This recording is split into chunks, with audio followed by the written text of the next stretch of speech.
This is the Lone Crater YouTube. We hope this video helps. You begin by loading the package you prefer, Tidyverse for Deepler or Data, Table for Speed, and immediately inspect the frame with SDR or Glimpse. Once you know which columns define uniqueness, create a flag using duplicated DF or duplicated DF, see call A, call B.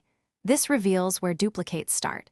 You then quantify them with sum, or any duplicated, to prioritize removal. Make sure to work on a copy, so you preserve the original for comparison. Once you have flags, choose an approach to remove duplicates based on need. Distinct DF or unique DF for full row removal or group by, %% slice min, date to keep the earliest record when time matters. If you need to merge fields from duplicates, summarize with coalesce or pick the non-missing value. For large tables, convert to data.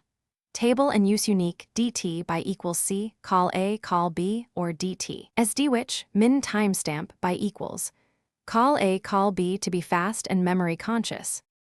You finish by validating, confirm n row, dropped as expected and run any duplicated, on the key columns to ensure uniqueness. Once done, use anti-join original clean to inspect removed records and explain decisions. If things go wrong, check common pitfalls. NA values count as distinct, factors and character casing differ, or trailing spaces cause mismatches. Trim was, tolower, and replace na, help. Finally, save a versioned, cleaned file and document the rule you applied so you can reproduce the process. Thanks for watching. Consider subscribing if we helped you.